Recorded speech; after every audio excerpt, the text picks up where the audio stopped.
समझाए कि ठीक जैसे हर एक बीज में एक बहुत बड़े पेड़ बनने की क्षमता है, ठीक उसी तरह हर एक व्यक्ति में कामयाब होने की क्षमता है।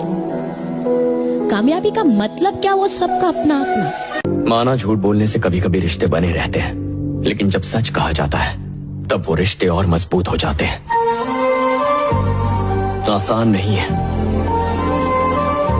पर सच की बुनियाद पर बने रिश्ते को कोई नहीं हिला सकता सर। समाज को आलोचक की सख्त आवश्यकता है। अपनी खूबियों की शाबाशी सबको अच्छी लगती है, लेकिन सच्ची शिक्षा तब मिलती है जब कोई आपको अपनी खामियों का एहसास दिलाता है, बेहतर होने की एक राह दिखाता है। खुद का दिमाग इस्तेमाल करते हैं और दूसरों की जेब भरते हैं। ये कब तक करते रहे? अरे मेहनत खुद करते हैं, दिमाग खुद का है तो प्रॉफिट भी खुद का होना चाहिए ना। जब कोई बच्चा 16 साल की उम्र में अपना घर छोड़ दे और अगर वो सही रास्ते पर रहे तो अब्दुल कलाम भी बन सकता है, और गलत रास्ता चुने तो शायद ओसामा बिन लादेन। घर से निकलो मंजिल तो मिल ही जाएगी, गुमराह तो वो हो रहे हैं जो घर से निकलते ही नहीं। कोई डॉक्टर होता है तो उसका हस्बैंड या उसकी वाइफ भी डॉक्टर ही होती है, ज्यादातर। Exceptions are always there, but in most of the cases आप देखोगे हस्बैंड वाइफ दोनों डॉक्टर हैं। क्यों? क्योंकि वो एक दूसरे को समझ सकते हैं। डॉक्टर्स का जो अपना एक लाइफस्टाइल होता है, जो एक हेक्टिक शेड्यूल होता है कि कभी भी कॉल आ सकती है, मानो सर्जरी के लिए रात को भी, तो हो सकता है कोई बंदा जो उस बैकग्राउंड से ना हो, वो इतना अंडरस्टैंडिंग ना हो, लेकिन अगर हस्बैंड या वाइफ वो भी डॉक्टर होगा तो वो समझेगा या वो समझेगी। तो इस चीज को आप ऑब्जर्व करोगे कि वहां पे ये कॉम्प्लीमेंट्री हो जाता है, मतलब दोनों एक दूसरे को समझने लग जाते हैं। वो समझ सकता है कि वो किस सिचुएशन में है, कि उसके साथ एग्जैक्टली क्या हो रहा है। तो मैं ये नहीं कह रहा कि जो भी आप हो वैसा ही कोई हस्बैंड होना चाहिए, but it must be complementary. वो अपना स्वयं का सम्मान चाहिए तो पहले तो सम्मान, इज्जत चाहते हो ना कि इज्जत मिले, तो पहले इज्जत देना शुरू कर दो। मुसीबत के वक्त जो खड़ा रहता है ना, वही सच्चा दोस्त रहता है, याद रखना। और जो भाग जाता है वो भगोड़ा रहता है। कल जब उठकर काम पर जा रहा था तो अचानक लगा कि कोई रोक लेगा मुझे। कल जब उठकर काम पर जा रहा था तो अचानक लगा कि कोई रोक लेगा मुझे और कहेगा खड़े खड़े दूध मत पी, हजम नहीं होगा। मुझे लगा कोई कहेगा खड़े खड़े दूध मत पी, हजम नहीं होगा, 2 घड़ी सांस ले ले, अरे इतनी ठंड और कोट भूल गया, इसे भी अपने पास ले ले। मन में सोचा माँ रसोई से बोली होंगी जिसके हाथों में सना आटा होगा। पलट के देखा तो क्या मालूम था कि वहां सिर्फ सन्नाटा होगा।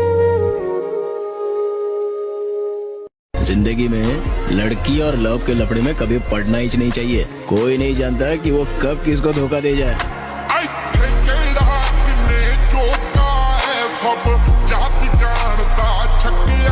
लोगों से बात करना इसलिए कम कर दिया है क्योंकि मैंने अपनों से ही अपनी बुराई सुनी। दोस्त जो होते हैं लाइफ में बड़े इंपॉर्टेंट होते हैं, कभी कभी तो फैमिली से बढ़ के भी होते हैं। अब आप देखो, आप अपने बाप को नहीं बता सकते कि मुझे पिंकी अच्छी लगती है, दोस्त को आप बता देते हो, और कभी कभी इसलिए बताना पड़ता है ताकि यही बात दोस्त आपको आपसे पहले ना बता दे। पिंकी उसको भी अच्छी लग सकती है।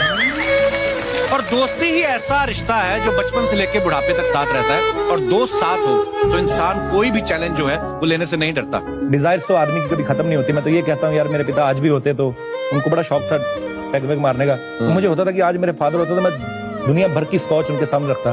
पर भगवान मेरे ख्याल से सबको सब कुछ नहीं देता है, शायद इसीलिए कि आदमी अपने आप को ना भगवान समझने लग जाए। मैं आराम से बैठ सकता हूँ घर पे, भगवान का दिया हुआ सब कुछ है, सारी कमाई कर चुका हूँ। आज मैं अगर बैठ जाऊं तो आराम से, मुझे कोई कमाने की जरूरत नहीं है। लेकिन यार उनका क्या, जो बाकी लोग बैठे हुए हैं, जो काम करना चाहते हैं, तो आदमी को काम तो करना चाहिए। और अब काम ये नहीं है, इसलिए नहीं है कि पैसों के लिए करना, मजा आता है, अच्छा लगता है, पैशनेट है। बल्कि मैं उस दिन काम छोड़ दूंगा जब रात को सोने से पहले लगे यार सुबह उठ के फिर काम पे जाना, उस दिन मैं कहूंगा नहीं, अब मेरा बंद कर दूं काम। मेरे लिए मेरा पता होना बहुत जरूरी है जिंदगी में कि मैंने क्या करा है, नहीं तो सिर्फ परसेप्शन है भाई। सिर्फ मुझे पता है मैंने क्या करा है जिंदगी में, मेरे घर वालों को पता है मैंने क्या उखाड़ा है जिंदगी में, मैं क्या करना चाहता हूँ। Otherwise it's all perception. किसी को अच्छी लगेंगी, किसी को बुरी लगेंगी, उस हिसाब से मेरी जिंदगी ड्राइव नहीं होती। एक लड़का लड़की बैठे हुए हैं तो लोग, चाहे वो उनका आपस में कुछ भी रिश्ता हो, चाहे वो आपस में कॉलेज के नोट्स ही एक्सचेंज कर रहे हाँ, हैं लेकिन बट देखने वाले की नजर हमेशा एक ही नजर से देखेगी। वो उसको देखेंगे कि भाई चक्कर। जब ऐसा लगने लगे कि सारे दरवाजे बंद हो गए तो ऊपर वाला 10 दरवाजे और खोल देता है। सब उस पर छोड़ दीजिए, क्योंकि हम गलती कर सकते हैं पर वो कभी गलती नहीं करते। दिल और शक्ल का डायरेक्ट कनेक्शन होता है। दुखी दिल होता है, बिगड़ शक्ल जाती है। इसलिए हमेशा अपने